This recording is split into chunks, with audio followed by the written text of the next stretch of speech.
on le sait, Imam Dicko est l'un des leaders très influents du mouvement de contestation du pouvoir d'IBK. Il est notre invité ce matin. Imam, bonjour. Bonjour. Imam Mahmoud Dicko, quand on vous dit Imam Mahmoud Dicko, comment voudrez-vous qu'on vous présente? Parce que tantôt on dit leader du M5 RFP, on se rend compte que non, vous n'êtes pas tout à fait politique. On vous dit imam rigoriste, on ne sait pas. Comment voudriez-vous qu'on vous présente? Présentez-moi comme je suis un imam. Oui. Vous êtes chez moi presque dans ma mosquée. D'accord. Et j'aimerais qu'on me présente comme imam. Imam. D'accord. Imam de la mosquée de Badalabougou.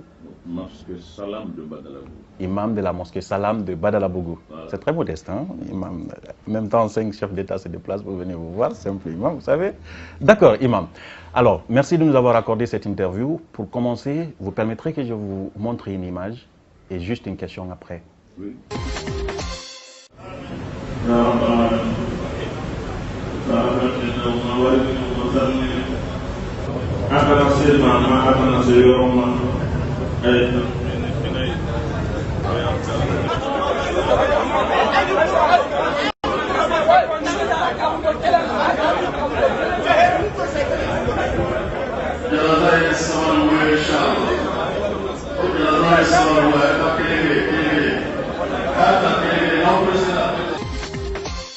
Une prière mortuaire des jeunes qui sont tombés lors de la dernière manifestation organisée par le M5 RFP.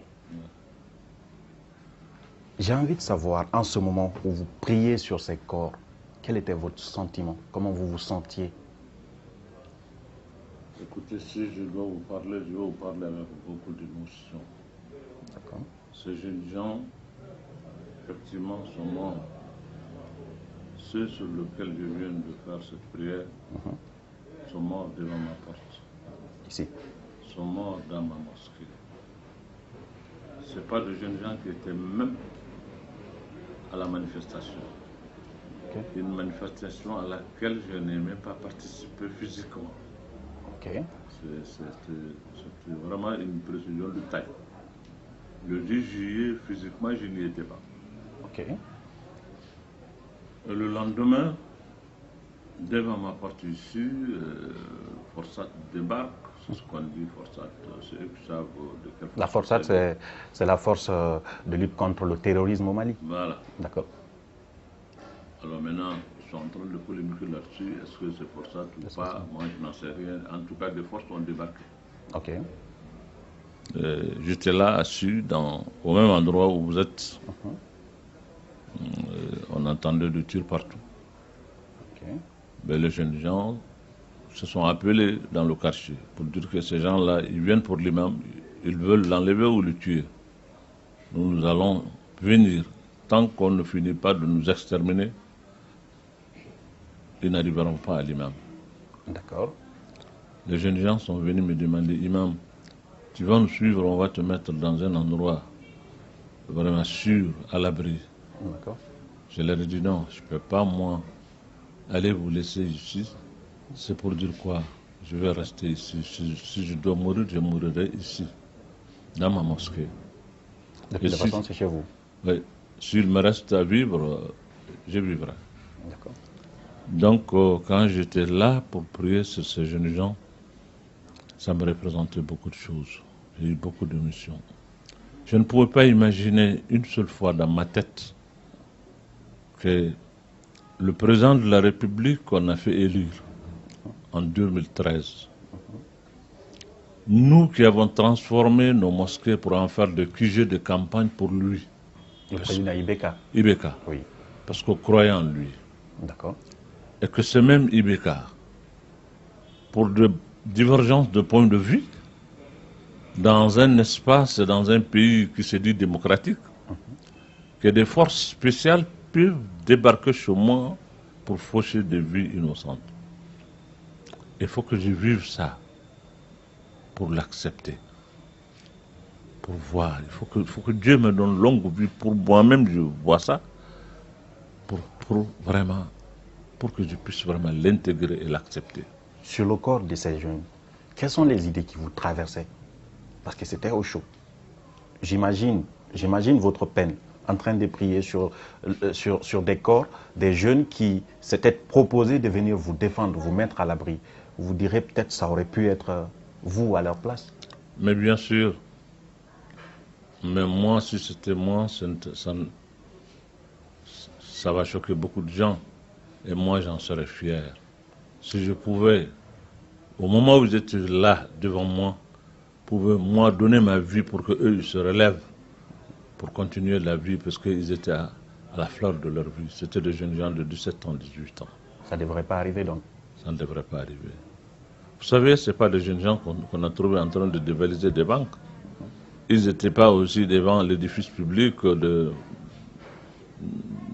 n'importe où. Non, ils étaient devant ma maison, devant mon domicile, là où vous êtes maintenant, et dans ma mosquée. Ils n'avaient rien d'agressif. À votre avis, comment pouvez-vous interpréter cela? Une volonté expresse de le faire, de vous faire peur, de vous intimider? Comment pouvez-vous expliquer cela? Je ne sais pas si c'est intimider ou faire peur. Tout le monde l'interprète en sa manière. Vous l'interprétez comment? Moi, je n'interprète rien qu'une volonté seulement de mal faire. Maintenant, mal faire, ça veut dire tout dire. D'accord. Mal faire, c'est quand même énorme. C'est quand même énorme. Oui, mais écoutez... dans une mosquée, tirer sur des jeunes qui... Oui, parce qu'on a fait courir le bruit pour essayer de vraiment justifier leur forfait. Que dans ma mosquée, c'est des djihadistes qui sont retranchés, qu'il y a ceci, il y a cela. On a fait tellement de bruit autour de tout ça. Ils ont trouvé des djihadistes? Mais comment, si les djihadistes étaient là, ils n'allaient même pas venir. Okay. Ils savent là où les djihadistes se trouvent. Parce qu'ils savent qu'il n'y a personne qui ont osé venir tirer sur les gens. Les djihadistes, ce n'est pas des enfants de cœur qui vont se laisser tirer comme des mouches. D'accord. Mais ça, c'est quand même aberrant. Ça vous a étonné? Ça ne m'étonne pas tellement. Beaucoup de choses me sont revenues depuis. Il y a beaucoup de choses qui se disent. Que nos autorités et nos politiques souvent même véhiculent dans les chancelleries. Parce que je deviens gênant pour eux. Okay. Je le sais. Je suis conscient de cela. Je le sais. Il y a beaucoup de choses qui ont été véhiculées, des mensonges qu'on a véhiculés dans les chancelleries. Il est ceci, il est cela, c'est un islamiste, il est de connivence avec les djihadistes, il veut instaurer la califat, il veut instaurer la charia, il veut instaurer je ne sais quoi et quoi. Je ne suis pas étonné que cela soit. En réalité, tout le problème que nous vivons et que nous vivons en Afrique, pas seulement au Mali, je préfère le dire droit dans les yeux. À vous et à eux, à ceux que nous gouvernons aujourd'hui. En réalité, eux-mêmes, malheureusement, les autres instrumentalisent cette affaire-là pour d'autres agendas.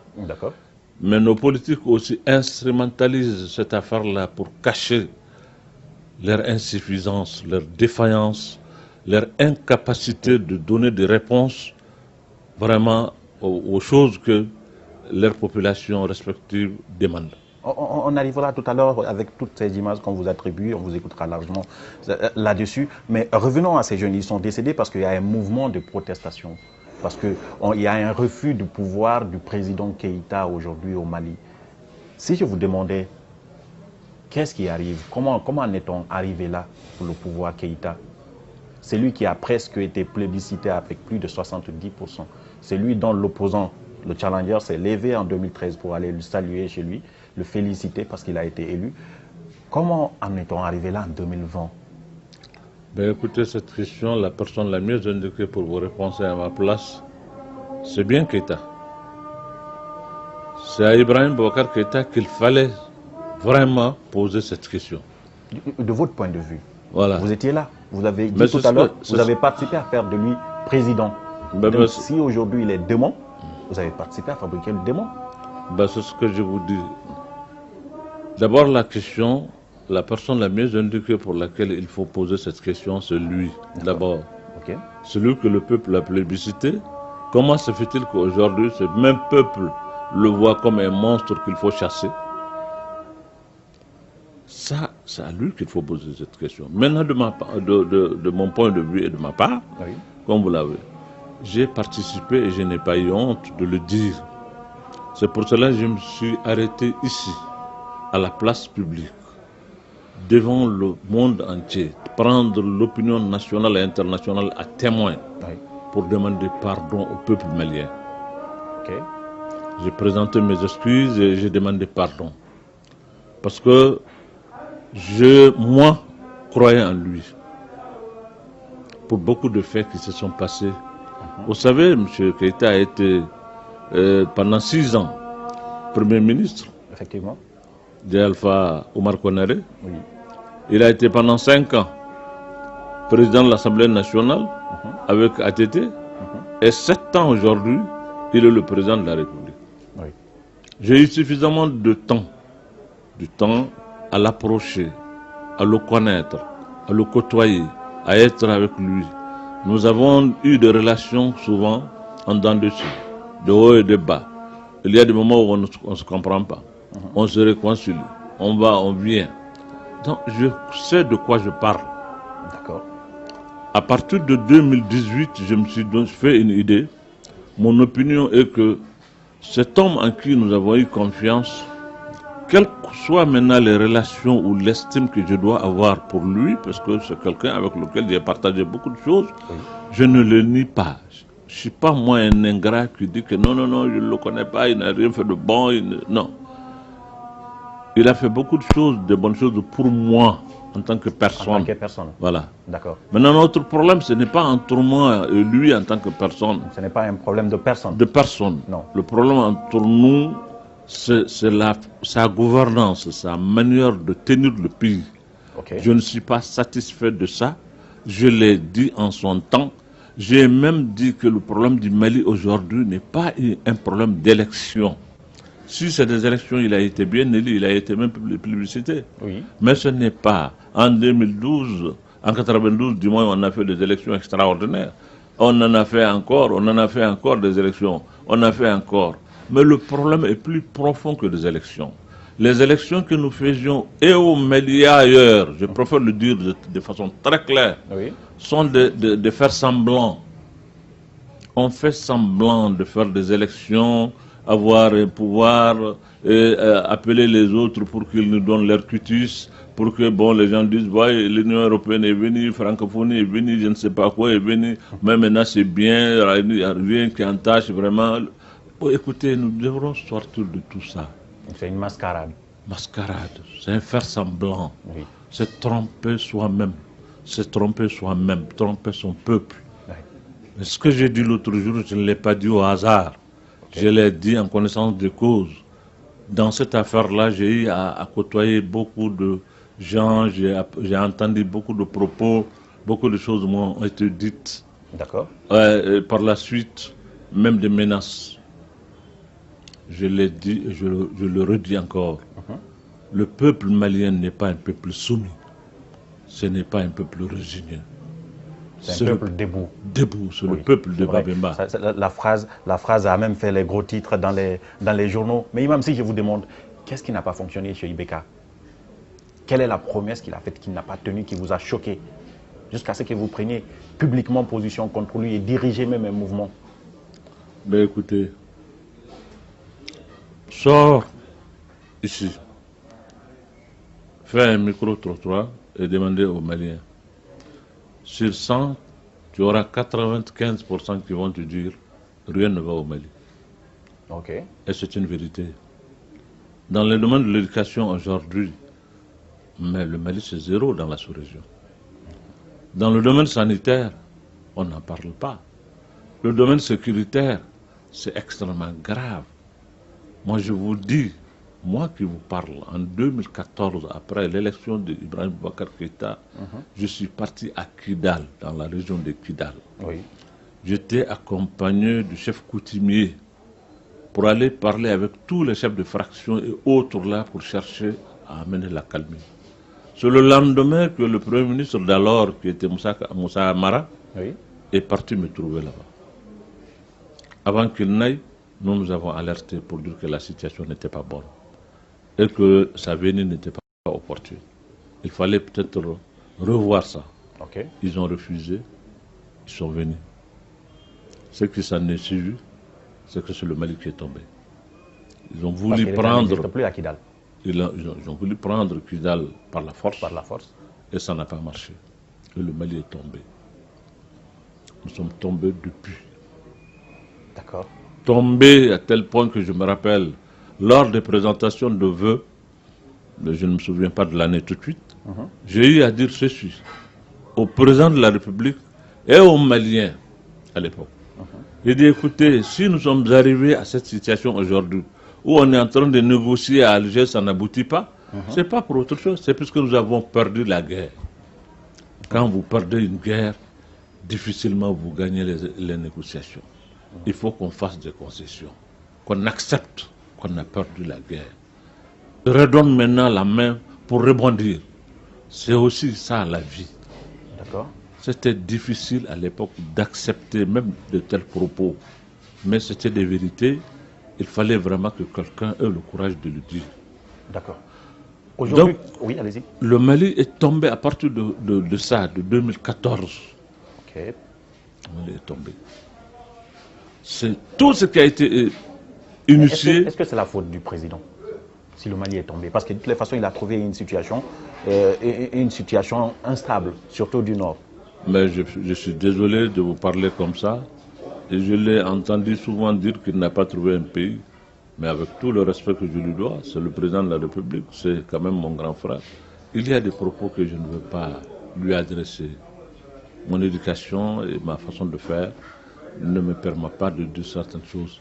Mais escamoter aussi la vérité, je ne peux pas le faire. D'accord. Je vous ai dit qu'en 2014, moi j'étais à Kidal. Le jour où j'arrivais à Kidal, il y avait un gouverneur à Kidal qui n'était pas ni Touareg, ni de la région de Kidal. Il est de la région de Kaï, il s'appelle Kamisoko. C'est un militaire, je l'ai trouvé sur place. J'ai trouvé tous les préfets des chefs-lieux de cercle qui étaient là. Toutes les préfectures, leurs préfets étaient là. Moi, j'ai dîné avec eux. Tous les services centraux, leurs répondants dans la région de Kidal étaient déjà commencés à s'installer. Donc l'administration existait à Nemo. Existait à Nemo. Qu'est-ce que vous voulez nous faire comprendre, Imam? Donc, c'est pas vrai ce que le président il a dit. Il y avait quand même l'administration à Kidal. Mais on ne m'a pas raconté. Vous l'avez vécu? Je l'ai vécu, j'étais là. Moi, je suis parmi les gens. J'étais avec quelqu'un que je ne nommerai pas aux caméras, mais la personne sait. Nous avons passé toute la nuit à les téléphoner, leur téléphoner pour leur dire de ne pas arriver, que le Premier ministre n'a qu'à annuler sa visite pour Kidal parce que ça ne va pas. Moi, j'ai parlé avec ceux qui étaient là, qui étaient des responsables de groupes armés, pour leur demander, de supplier d'accepter la venue du Premier ministre.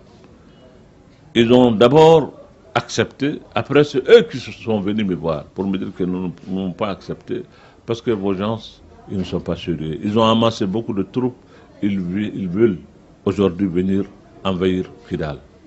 Okay. Et nous avons parlé aux gens de Bamako pour tenir compte de ce que nous avons appris. Ils ne l'ont pas fait. Ils sont venus, ils ont cherché à prendre Kidal par la force et ça a capoté, ça a échoué, ça a retombé le Mali dans une situation qui nous a valu ce qu'on a pu obtenir. Il a fallu que le monde entier se mette ensemble pour qu'on obtienne ce qu'on appelle les accords d'Alger. Est-ce que c'est encore une fois, est-ce que c'est de la responsabilité du président Keïta, si cela est arrivé? Mais c'est la responsabilité. Est-ce que c'est à lui la faute? Mais écoutez, il y a eu des élections, des accords qui ont permis au Mali de faire des élections en 2013. Oui. Qui lui a permis d'être lui-même élu. Oui. Il a été jusqu'à lui-même à Kidal pour aller battre campagne là-bas. Oui. Et dans ces accords, on dit 60 jours après, on doit continuer les négociations pour le campement, le cantonnement, je veux dire, pour ceci, pour cela. Mais il a laissé tout ça de côté pour faire, lui, son choix et son schéma, qui nous a conduits dans cette catastrophe. Vous pensez qu'il n'a pas de responsabilité dans ça? Que 1500 hommes cherchent à aller occuper Kidal, ça peut se faire à l'insu du président de la République? Non. Est-ce que dans ce cas, vous vous sentez responsable en partie responsable, parce que vous avez participé à faire de lui président, est-ce que vous vous sentez en partie responsable? C'est ce qui explique votre engagement contre lui aujourd'hui? Écoutez, Je ne me sens pas responsable de quelque chose. Vous l'avez quand même soutenu. C'est ce que j'ai dit. Ce n'est pas parce que je me sens responsable de quelque chose que je me suis levé. Non. C'est un devoir pour moi en tant que citoyen. Ce n'est pas, ma motivation n'est pas seulement, ah oui, parce que moi j'ai participé à ce qu'il a été élu, donc s'il y a un problème, je me lève. Ce n'est pas cela. Mais vous avez présenté des excuses, imam. Mais c'est puisqu'on s'est trompé. Maintenant, vous tentez de réparer. De réparer, bien sûr. Donc, en vous opposant contre lui aujourd'hui, ça peut être interprété de cette manière, non? Ben, je ne sais pas si je m'oppose contre lui. Je m'oppose contre un système. Son système à lui. Ben, si c'est le système, si c'est son système, je m'oppose à ce système. D'accord. Entre lui et moi, il n'y a pas de problème. D'accord. Il n'y a pas de problème. Est-ce qu'il y a eu d'autres accords? Parce que on a lu quelque part, vrai ou faux, c'est pas vérifié, qu'il y avait d'autres contrats entre vous, les imams. Je parle de vous, imam Diko, le shérif de Nioro, enfin, ce qui a fait que vous l'avez soutenu en 2013, c'est parce qu'il avait promis effectivement entre guillemets, islamiser le Mali, si on peut le dire, construire des mosquées à l'aéroport, par exemple, permettre qu'il n'y ait pas certaines choses dans les ministères, par exemple, au niveau de la chaîne, l'ORTM, interdire certaines images indécentes qui pourraient être diffusées. Dans ce sens, est-ce qu'il y a eu des accords dans cet ordre-là, entre vous? Non, pas du tout. Je préfère vraiment être honnête avec vous. Ça n'a jamais été le cas. D'accord. Non, je ne mens pas. Mais avant qu'il ne vienne lui, il nous a trouvé déjà obtenu ça. La mosquée qui est construite à l'aéroport, ce n'est pas lui, ce n'est pas à son époque. Dans toutes les garnisons du Mali, il y a des mosquées. Ce n'est pas lui, il les a déjà trouvées. D'accord. Mais il les a déjà trouvées, mais les Maliens, ils sont à 98% musulmans. C'est pour cela ceux qui prennent les armes pour dire qu'ils vont nous islamiser. Moi, ça me fait rire. D'accord. Et nous, notre islam est un islam que nous avons choisi. Ce n'est pas quelqu'un qui viendra nous imposer un islam. Non, pas du tout. Et ce n'est pas un islam centenaire. C'est un islam qui date des siècles, millénaires. Donc, vraiment, dire qu'il y a un accord entre nous, il n'y a aucun accord entre nous. Et le président, au contraire, il nous a freinés même dans beaucoup de choses. Nous croyons que s'il venait, la vie publique allait être assainie. Pas seulement en termes de mœurs, mais aussi dans il y avait une délinquance financière et autres là. Il s'était engagé. Il a juré que l'année 2014 va être une année de lutte contre la corruption et tolérance zéro. Et c'était l'année la plus catastrophe que le Mali a connue, au point de vue détournement, au point de vue délinquance financière. Il l'a fait, ça s'est fait. D'accord, Imam Diko. Vous avez dit, à la sortie de la rencontre avec les chefs d'État, bien sûr, vous avez dit « je préfère mourir en martyr que vivre en traître ». C'est bien la phrase. Oui, bien sûr. Alors, est-ce qu'on a essayé de vous faire trahir le mouvement? Pourquoi vous l'avez dit, cette phrase? Ben, je le dis parce que je suis sorti, moi. Et chaque fois que je l'ai fait, c'est des millions de Maliens qui sortent. Moi, je n'ai pas de fortune pour les corrompre. Je n'ai pas d'argent. Je ne loue pas les cars pour aller les chercher. Les gens, ils viennent d'eux-mêmes. Parce qu'il y a un contrat moral qui nous lie. Oui. Il y a une confiance réciproque que Dieu a créée entre moi et ce peuple malien. Oui. Nous avons commencé depuis notre lutte contre le code de la famille. Oui. Les Maliens l'ont montré. Et chaque fois que j'ai sollicité, les Maliens, ils l'ont montré. Vous pensez que ce peuple peut sortir? On va lutter. Il y a eu mordant, il y a eu tout. Mais on vient nous dire, colmater des choses, nous dire ça et me faire avaler ça et que j'accepte ça. C'est justement ça la question. Qu'est-ce qu'on a colmaté? C'est quoi le problème? Qu'est-ce qu'on vous a proposé que vous avez refusé? Qu'est-ce qu'on n'a pas colmaté? Qu'est-ce qui a été dit réellement? Qu'est-ce qui a été... Mais depuis très longtemps, dans les coulisses, les gens ont cherché qu'on trouve ça, qu'on trouve un accord, moi et puis le président et d'autres. Mais je dis non, ça ne marchera pas. Si c'est cela, moi... En train de vous corrompre, c'est ça?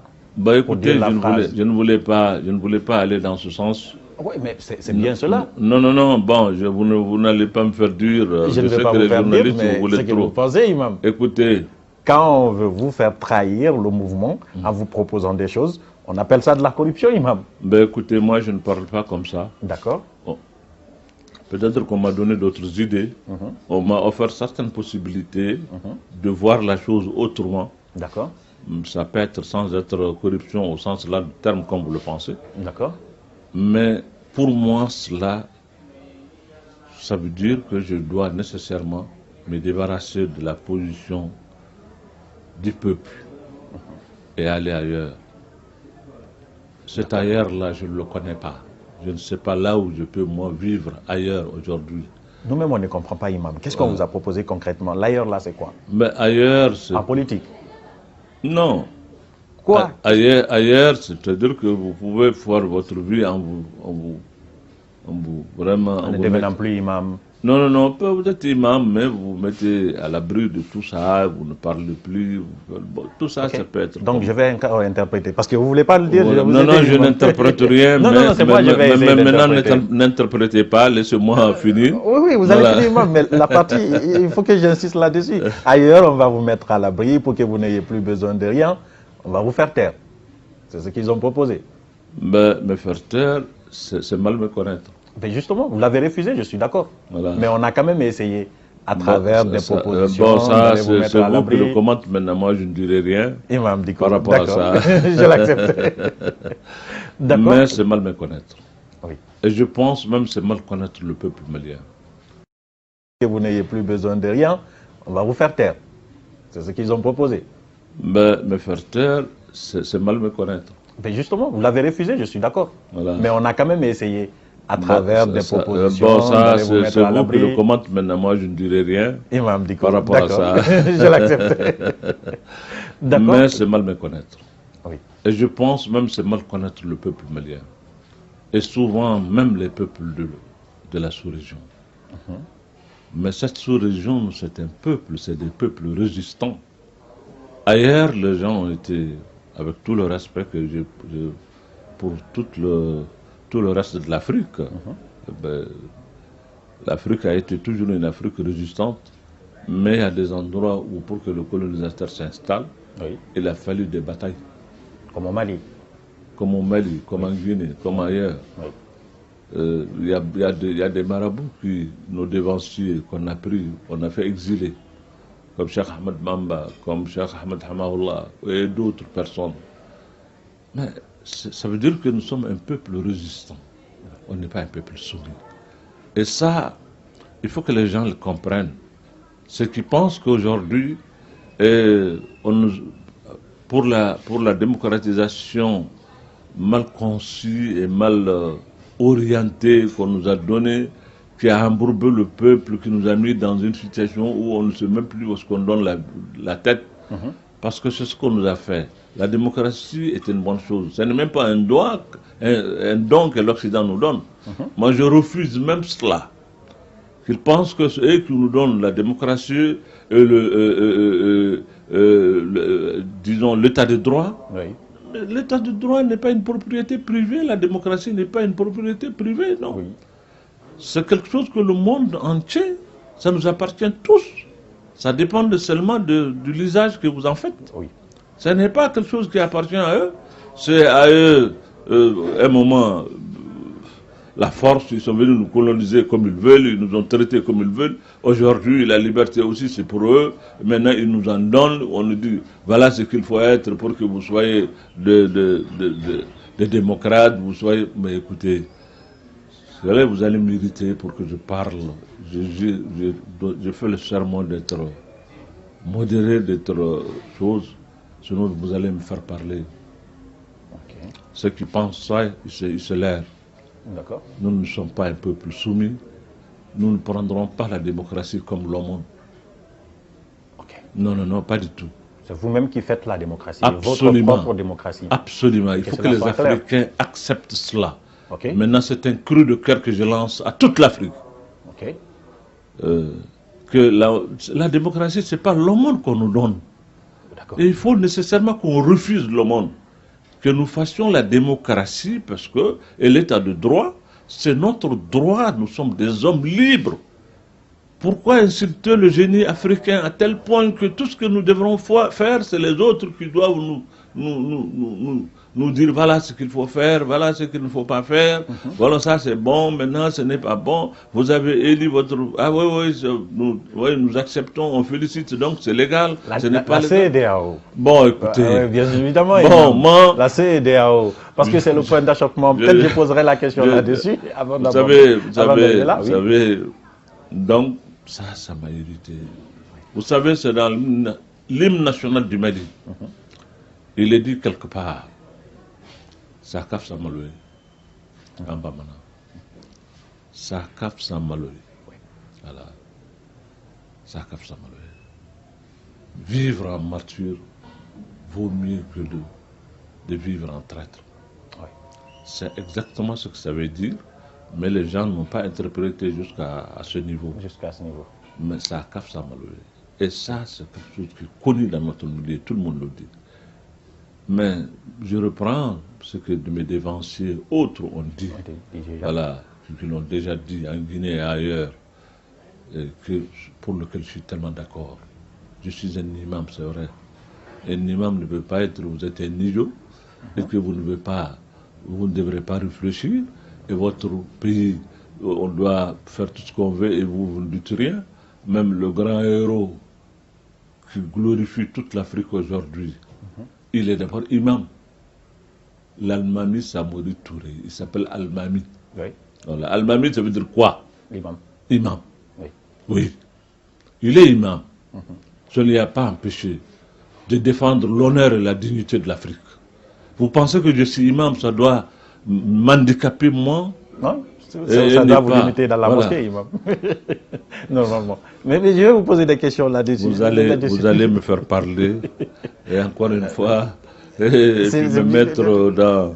Non, l'objectif n'est pas vous mettre dans l'embarras, absolument pas. Voilà. Mais quand on dit l'imam Diko, Mahmoud Diko, l'imam qui fait trembler le palais Koulouba. Non, je ne fais trembler rien. Si, aujourd'hui on a peur de vous. Mais écoutez, non, personne n'a peur de moi. Si, aujourd'hui on a peur de vous. Personne n'a peur de moi. Celui qui est là-bas, c'est mon grand frère, je te le dis. Hein. Mais là, il est à ce moment près. Écoutez, s'il m'appelle tout de suite, je vais aller le reprendre. Mais c'est qu'il ne va pas vous appeler. Parce qu'en même temps, il dit des choses sur vous. Je vais vous poser des questions là-dessus. Voyez-vous. Mais aujourd'hui, lui-même, il a peur de vous. Mais ça ne m'empêche pas que si demain il m'appelle, je vais aller dire que je viens à vous. Quel est votre rôle dans le mouvement M5? Ben écoutez, je suis l'autorité morale. L'autorité morale. Ça s'arrête là. Simplement, ça veut dire quoi? Vous ne prenez aucune décision, vous ne donnez aucune directive, vous n'avez pas d'orientation à les donner. Ça veut dire quoi? Écoutez, parce que pour nous, vous êtes la première personnalité, le premier leader du M5 RFP. M5 est un mouvement où il y a des politiques, il y a des associations, il y a des personnalités. Des religieux aussi. Des religieux aussi, oui, bien sûr. C'est un mosaïque de tout qui est là-dedans. Et moi, je suis vraiment l'autorité morale, comme je l'ai dit. Ils font leurs réunions, ils font leurs délibérations, ils font des choses. Il y a effectivement des questions sur lesquelles on demande mon point de vue. Il y a des moments où même on demande mon implication. Voilà. Et le M5 exige que le président Ibeka démissionne effectivement. Est-ce que c'est vrai que c'est vous qui avez réussi quand même à trouver un autre moyen qui ne serait pas la démission directe du président?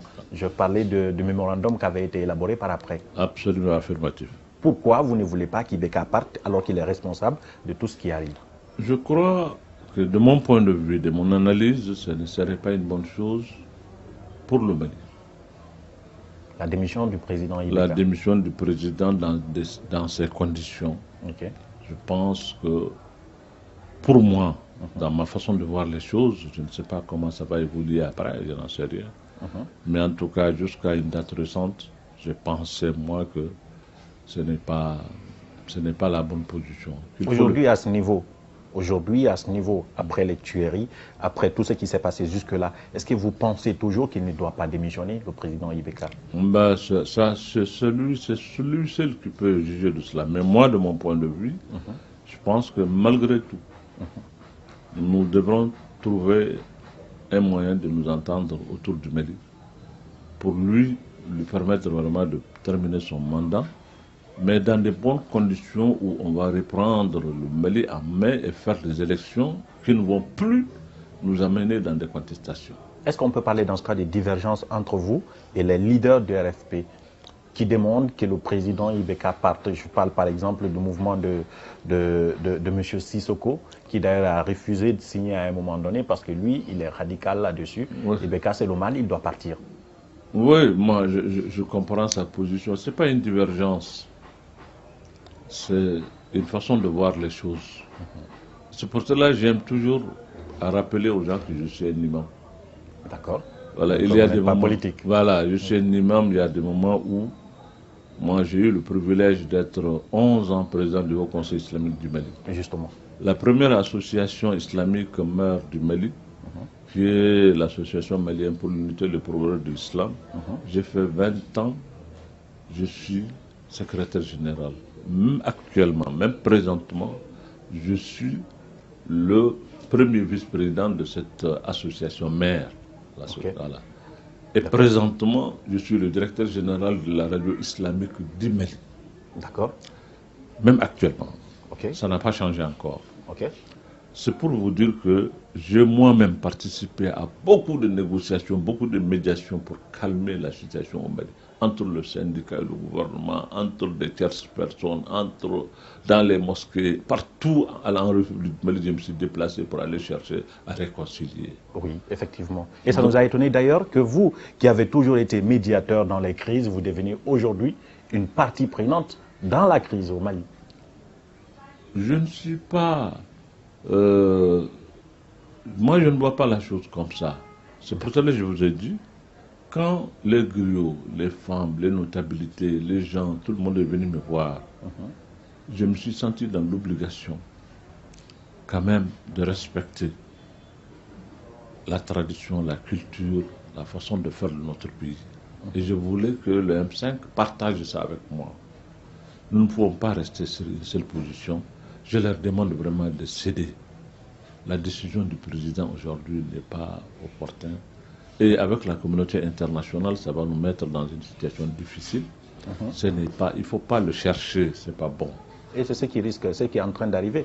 Parce qu'après, le M5 a refusé la proposition de la CEDEAO, la proposition de reprendre les élections législatives partiellement en faisant démissionner les députés mis en cause, la formation d'un gouvernement d'union nationale, la recomposition de certaines institutions, ainsi de suite. Mais le M5 dit qu'il ne participera pas à un gouvernement d'union nationale dans ces conditions-là. La CEDEAO n'aurait-elle pas compris le problème du Mali pour que la solution ne soit pas prise? Bon, moi j'ai beaucoup de respect pour cette organisation, la CEDEAO, dont la naissance a eu lieu dans ce pays, au Mali. Effectivement. Donc nous avons beaucoup de respect pour l'organisation. Je l'ai dit aussi, l'organisation pour nous, c'est comme quelqu'un qui a sa maison entre des maisons de voisins. Même pour aller à ton champ, il faut traverser la maison de l'autre. Le Mali se retrouve dans cette situation aujourd'hui. Tout cela nous oblige aujourd'hui à être pondérés et à écouter nos frères. Tant que c'est eux, et c'est eux seulement, je pense qu'on doit les écouter. Maintenant, quand ça va au-delà, et qu'on a l'impression que maintenant c'est des ultimatums, c'est des trucs qu'on nous met, c'est des menaces, je crois que ça les gens se trompent. Pour cela, je parle de ce que je viens de dire. Oui. Moi, je préfère mourir en martyr que de vivre traître. Pensez que la CEDEAO n'est pas toute seule? Il y a l'implication des puissances internationales. La France, par exemple. Ben, moi, je ne parlais pas d'un pays. Mais je sais que la CEDEAO aujourd'hui vit avec le monde. Elle n'est pas indépendante, la CEDEAO? La CEDEAO aussi est dépendante du reste du monde. D'accord. Notamment de la France. Vous avez, la France qui a des intérêts je ne sais pas. Vous avez l'Union africaine, vous avez les Nations unies, vous avez beaucoup d'organisations, l'OCI, etc., etc. Ils sont nombreux. Oui, mais la France surtout, Imam. La France est un pays ami. Oui, c'est un pays avec lequel nous avons des relations historiques et stratégiques. Effectivement. Les ignorer, c'est avoir de la myopie politique. Moi, je n'ignore pas ça. Mais il faut que la France accepte que nous sommes un pays souverain. Et ça, cette souveraineté, j'en suis jaloux. Est-ce que la proposition de la CEDEAO pourrait émaner de la France? Je n'en sais rien, il faut poser cette question à la France, à la CEDEAO.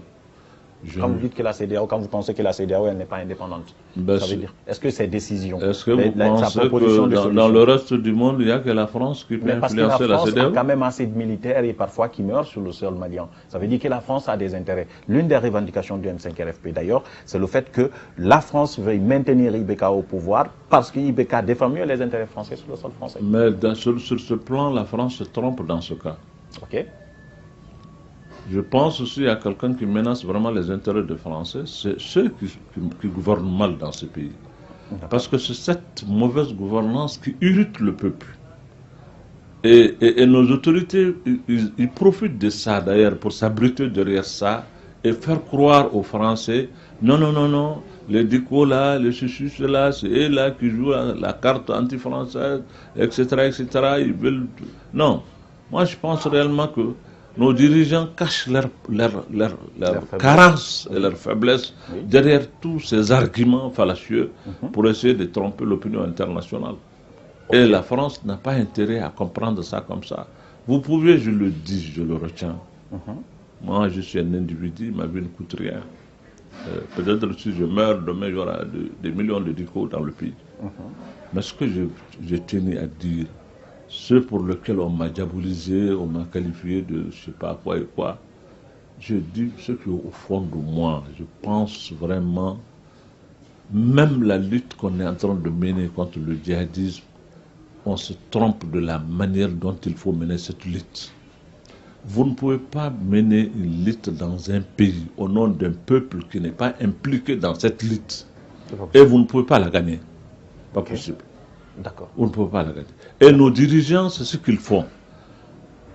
Laisser les gens venir ici et régler le problème sur notre sol, dans notre pays, dans nos villes, dans nos villages, mais que nous-mêmes, personne ne dit rien. Dès que vous vous intéressez à ça, on vous considère comme étant quelqu'un qui a d'autres ambitions.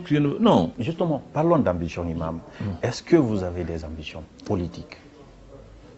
Vous savez, l'ambition que j'ai, c'est que le Mali soit un pays digne, un pays qui retrouve son honneur, sa dignité.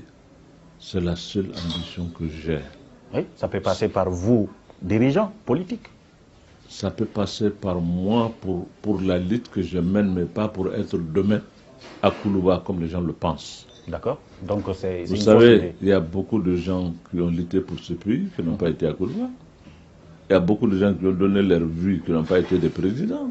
Oui, il ne suffit pas d'être, de lutter pour la vérité pour qu'on vous traite d'être seulement quelqu'un qui ne vise que Koulouba, qui ne vise que pouvoir. Non. Non. Il y en a qui pensent que vous avez des ambitions que vous n'avez pas encore dévoilées. Mais ils le disent, c'est vrai, on m'a fait...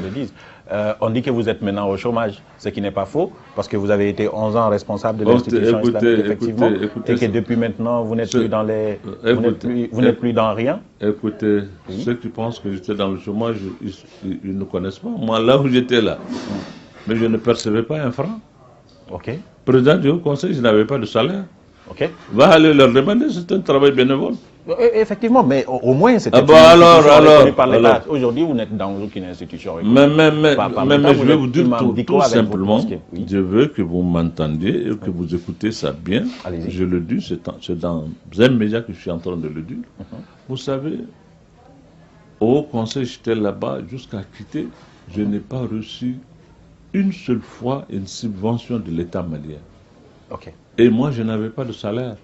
Pendant 11 ans. Même pas le ticket d'essence, je n'en avais pas. Je vais vous dire quelque chose qui va vous étonner. Le coursier qui était là, le gardien, c'est moi qui me débrouille pour les payer. Donc, ce n'est pas un problème. Quelqu'un qui était dans des privilèges, il était dans d'autres trucs, il a quitté, maintenant il fait une guerre. Non. Moi, pendant que j'étais dans le Haut Conseil, ça me retenait beaucoup. Parce que le fait que j'étais président de cette institution, il y a des choses que je ne pouvais pas me permettre.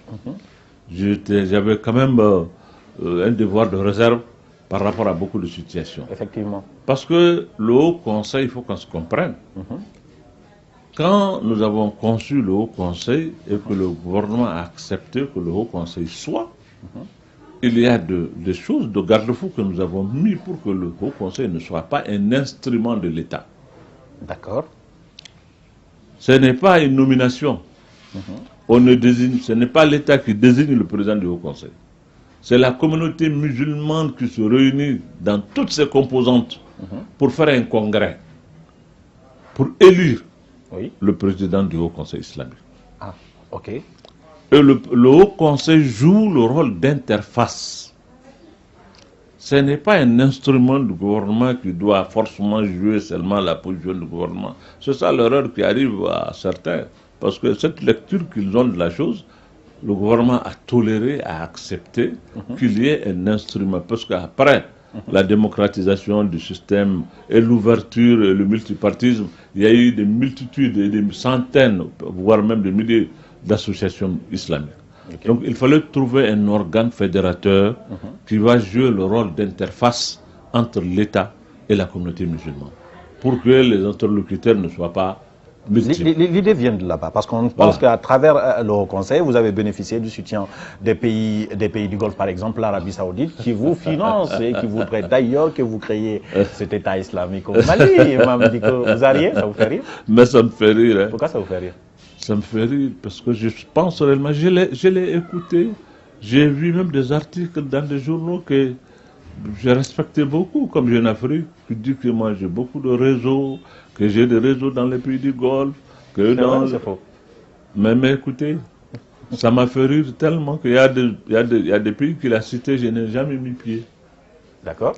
Je n'ai jamais été au Qatar, par exemple, jusqu'aujourd'hui où je vous parle. À Abu Dhabi, j'ai été une seule fois où un éminent, vraiment, ouléma, une éminente personnalité qui est Abdallah Ibn Bayya, un Mauritanien d'origine, qui a un truc, un club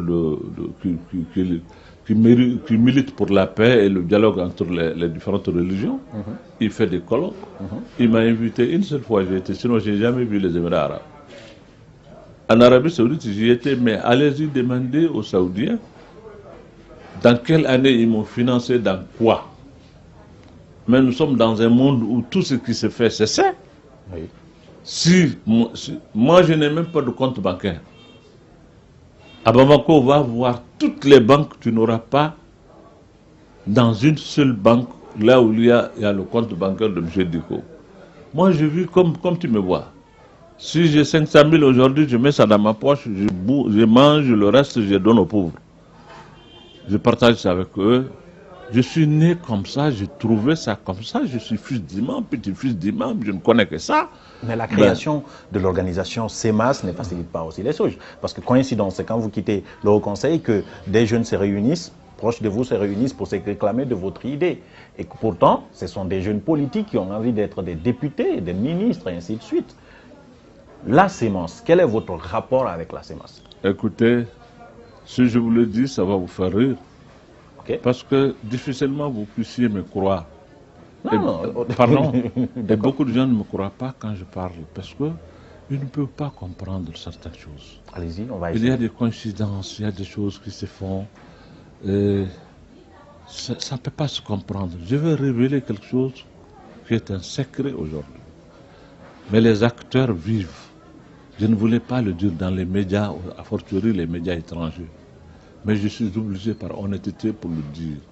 Pour vous dire qu'il y a des choses qui arrivent, qui m'arrivent comme ça, et je me retrouve au centre de la chose. Il est difficile pour moi d'expliquer comment tu es là, au hasard, c'est pas possible. Tu l'as voulu. En 2012, le président Amadou Toumani Touré, c'est moi, quand il nous a invités en tant que Haut Conseil islamique, autour de quelque chose, je lui ai posé la question. J'ai dit, Monsieur le Président, au nord de notre pays, aujourd'hui, ça ne va pas.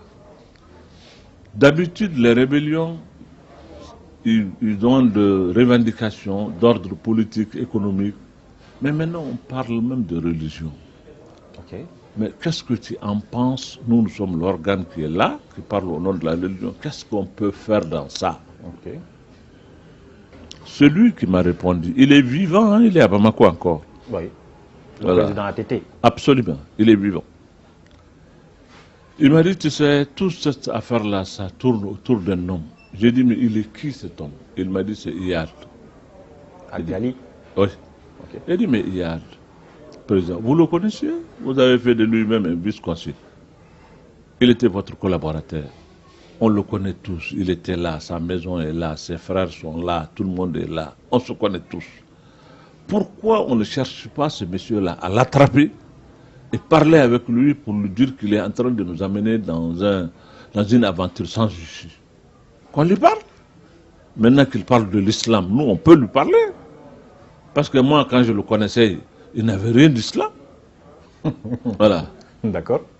Mais puisque maintenant il est devenu islam, on peut lui parler. D'accord. Attendez qu'on lui parle. Il m'a dit d'accord. Nous sommes redescendus. On a constitué une commission pour chercher à établir le contact avec les gens de Kidal. Parce que alors c'était le chef même des tribus de Kidal qui était le président régional du Haut Conseil islamique. D'accord. Nous avons établi alors, une relation avec lui pour qu'il nous facilite le contact avec eux, pour qu'on puisse leur parler et faire éviter à notre pays le pire. On a fait de moi, tous les jours je suis avec eux, cherchez-nous, faites-nous. Et en fin de compte, ça n'a pas abouti. Ça n'a pas abouti, il m'est revenu des propos qu'on a attribués au président, qui m'ont très très choqué. Et j'ai cherché à le voir. Je vais vous dire quelque chose, hein. C'était un témoignage. Cherchez à le voir. C'était le lundi 20 mars. Je l'ai vu vers 12h35 dans son bureau à Koulouba. Je lui ai dit, Monsieur le Président, il m'est revenu ce que vous avez dit. J'ai compris. Mais je vais vous jurer. Hier, je cherchais seulement à vous aider à aider mon pays. Mais à partir de cet instant où je te parle, c'est fini. Qu'est-ce qu'il vous avait dit qui vous a fâché ces propos? Je ne le dirai pas. Pourquoi, imam? Non. D'accord. Il vit, ça je le dirai entre moi et lui, pas à vous. D'accord. On le respecte. Évidemment, c'est un frère que je respecte, qui m'estime, j'estime beaucoup. C'est des situations de l'histoire qui ont amené tout cela, je l'accepte volontiers. Mais je ne divulguerai pas ça. Ok. D'accord. Donc, je lui ai dit, mais à partir de cet instant où je vous parle, ça c'est que je suis votre ennemi et je ne serai plus avec vous. Alors c'était assez grave, ces propos-là, l'idée. Ben, c'est pour vous dire tout simplement combien j'étais fâché et j'ai risqué ma vie. C'était à Koulouba, dans son bureau. Ouais. Voilà. Et je lui ai dit, si vraiment j'ai un conseil à vous donner, c'est de dire à votre garde de venir me prendre et de ne pas me laisser descendre. Oula. Oui. Mais lui, il m'a dit, mais toi là, qu'est-ce qui t'arrive? Mais tu ne comprends rien, là, vraiment, toi là. Il me chahute parce que c'est un ami à moi. Mais les gens veulent nous opposer, et toi aussi tu t'engages dans ça et puis tu t'emballes. Mais vraiment, toi là, c'est pas la peine. Vraiment, il m'a chahuté. Il n'a pas été...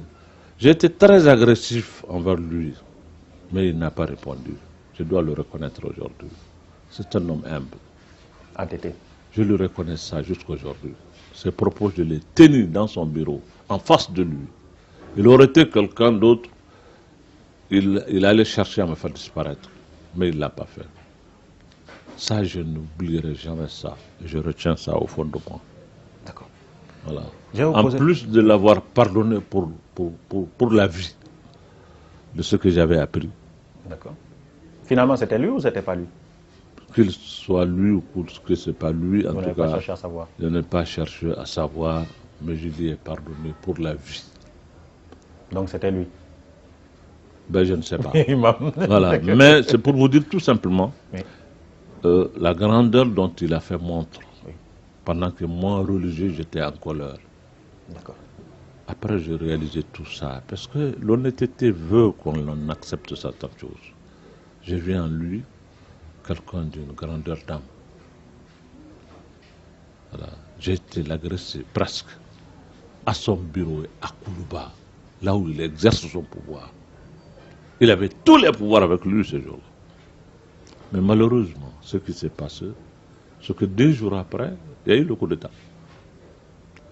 Et ceux qui ont fait le coup d'État, le lendemain, la première personnalité qu'ils ont cherché à rencontrer, c'était l'imam.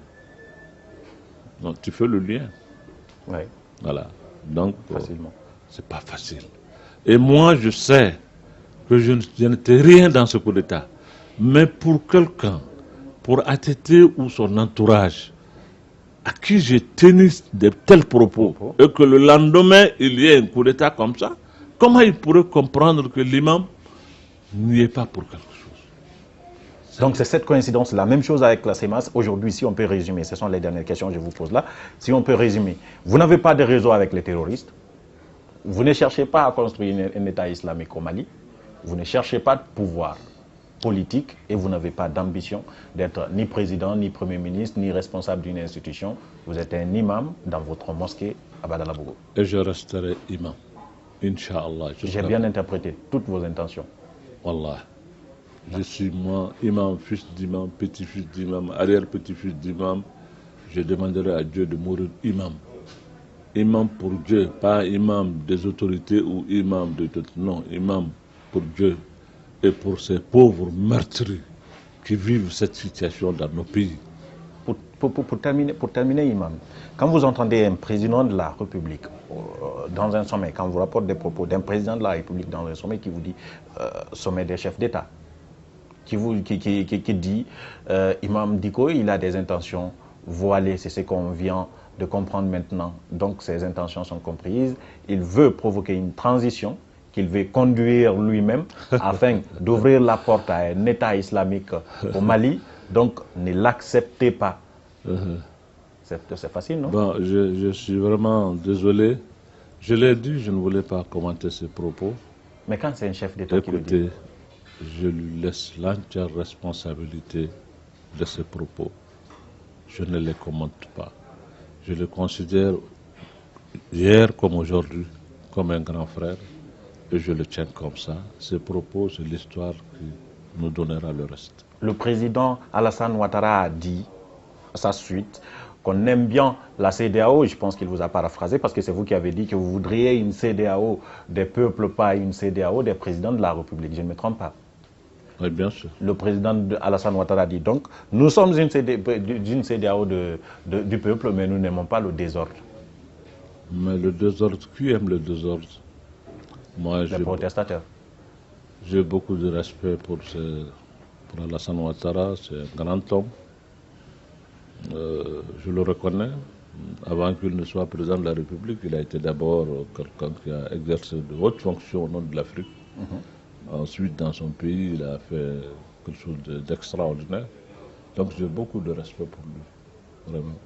Et beaucoup d'estime et beaucoup de considération. Et je lui souhaite vraiment beaucoup de réussite dans ce qu'il est. Mais il n'a pas compris la situation pour avoir des propos comme ça? Ben, je suis vraiment, je le respecte beaucoup, c'est un grand frère, c'est un aîné. Je ne vais pas vraiment interpréter ou commenter ses propos. S'il aime le peuple de la CEDEAO, tant mieux. Et il n'est pas ceux qui sèment le désordre. Ben, souhaitons bien que le désordre ne soit pas semé, ni chez nous ici, ni chez lui, ni ailleurs. Le président Alpha Condé a dit qu'il faut respecter l'ordre constitutionnel au Mali. Il a demandé à ses pairs, donc les autres présidents, de soutenir Ibeka sans concession. Ben, il est dans son bon droit. Moi, je ne commente pas les propos de chef d'État. Non, je ne demande pas de commenter. Vous voyez, voilà, je dis ces propos parce qu'en même temps, vous êtes engagé dans une lutte. Ils se sont déplacés.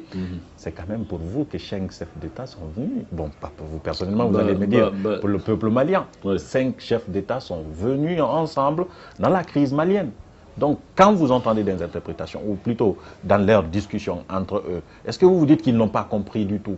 Mais comment vous voulez-vous que ce chef d'État se déplace pour le Mali? pour notre crise. De quoi ils ont parlé? Des élections qui ont eu lieu dans certaines localités où il y a eu protestation. Ils ont limité la crise à cela. Mais le Mali, il y a une crise profonde où des centaines, voire des dizaines de milliers de Maliens sont tués froidement tous les jours. Les cases sont brûlées, les villages sont saccagés. La crise est tellement profonde que, de façon superficielle, parler de cela et nous dire, bon, taisez-vous maintenant, ce qu'on a dit, il faut l'accepter et puis il n'y a pas de problème. Ils n'ont même pas parlé de gouvernance dans le pays. Mais le problème est la cause profonde de cette situation. C'est cette gouvernance catastrophique qui fait qu'aujourd'hui, l'État n'est pas présent dans peut-être... Le fait de ne pas tenir en compte tout ça, c'est fait exprès ou ils n'ont pas du tout compris? Je ne sais pas, croyez-moi, je ne sais pas d'où vous faire des choses. Mais j'essaie de comprendre de votre point de vue. Ouais. Comment 5 chefs d'État peuvent se déplacer pour venir résoudre une crise dans un pays et qu'après ils partent comme ça sur un échec? Et après que ce soit les partis qui expliquent effectivement ce que vous êtes en train de dire, ils ont tout résumé à ceci. Oui, mais c'est ce qu'ils ont fait. Est-ce que chaque 5 chefs d'État, pour lesquels nous avons beaucoup de respect, oui, qui sont quand même les plus grands chefs d'État de la sous-région, voire même de l'Afrique, se déplacent. Et en quelques heures, ils viennent. On ne discute même pas, on nous écoute seulement, on a dit des choses. Et ils ont dit ce qu'ils ont résumé. Ben nous, on ne sait pas ce qu'ils se sont dit entre eux et le président malien. On n'a pas assisté, on n'est pas invité, personne de nous n'était pas là-bas.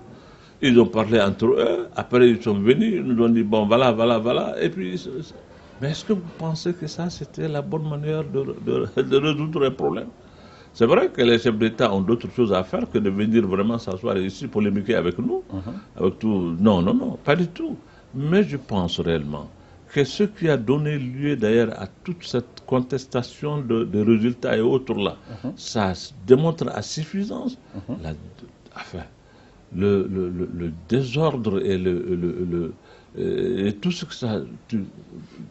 comment tu peux le qualifier de notre système quand les instruments qui doivent donner cutis à un individu pour parler au nom du pays, agir au nom du pays, qui est être député ou être président de la République, quand l'instrument, cette institution même qui est remise en cause, qui est contestée par le peuple malien, vous pensez que ça doit se faire en colmatage? Non, ça ne peut pas se faire. Maintenant, ces chefs d'État ont décidé de sanctionner ce qu'ils ont décidé, à ce qu'ils ont appelé, ceux qui ne participeront pas à la mise en œuvre des solutions qu'ils ont proposées. Le M5 RFP l'a refusé. Certainement, les protestations vont continuer. Et vous êtes de ceux qui protestent aujourd'hui contre le pouvoir.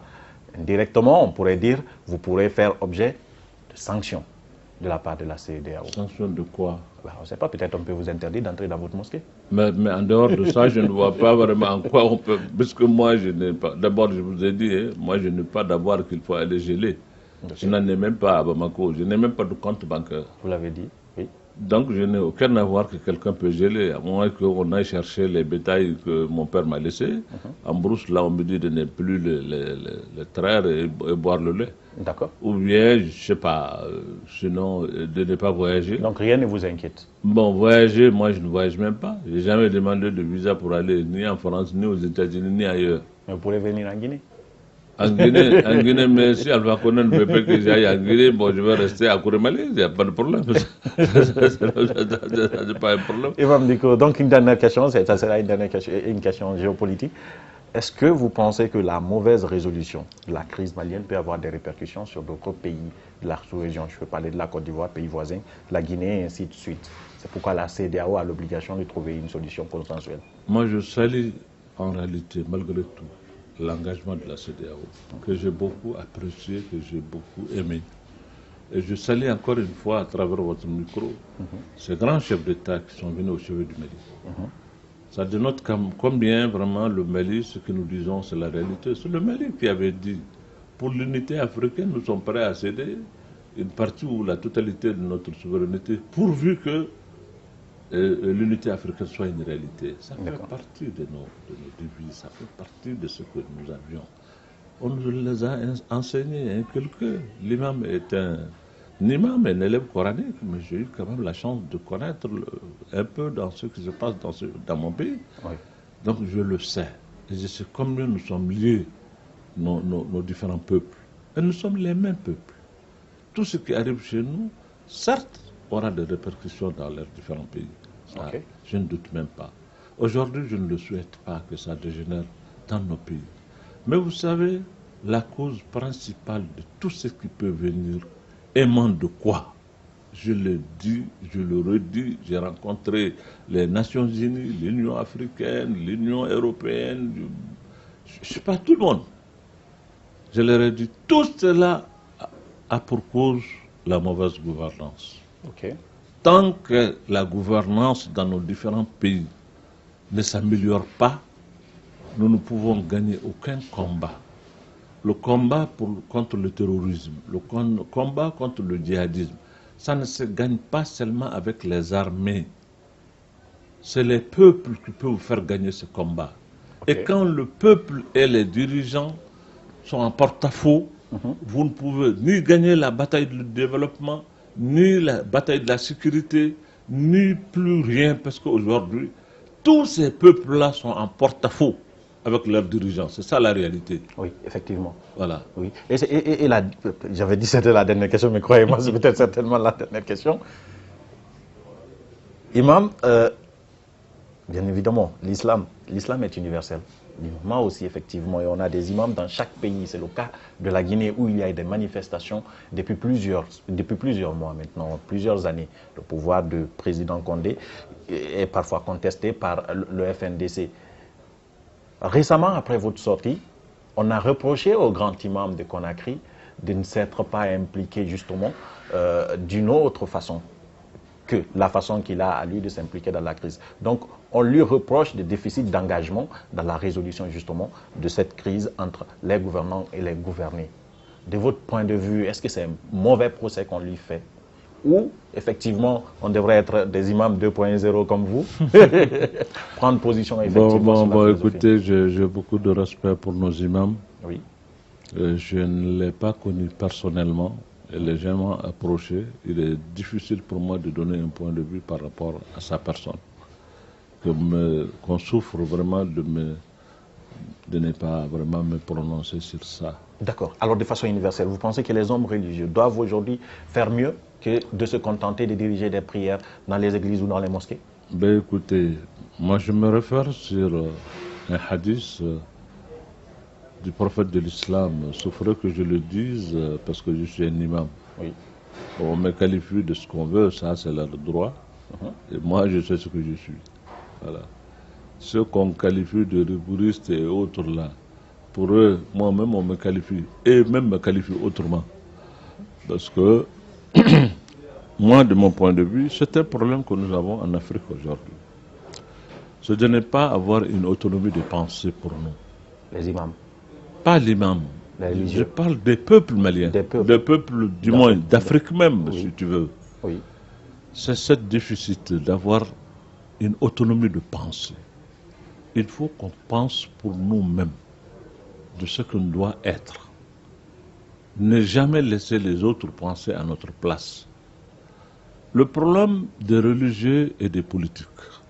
J'ai fait référence au prophète alayhi salatu wassalam, qui parle dans un hadith authentique où il parle de deux catégories de personnes que si cette catégorie-là s'améliore, ils sont bien, c'est le bien-être pour toute la Oumma. S'il y a un déficit, ça a une défaillance auprès de ces deux catégories, c'est la catastrophe pour la Oumma. Il a dit al-ulama wal-umara, les savants et les gouvernants. Non. Les savants et les gouvernants. Les savants, c'est les ulémas, donc le religieux de façon générale.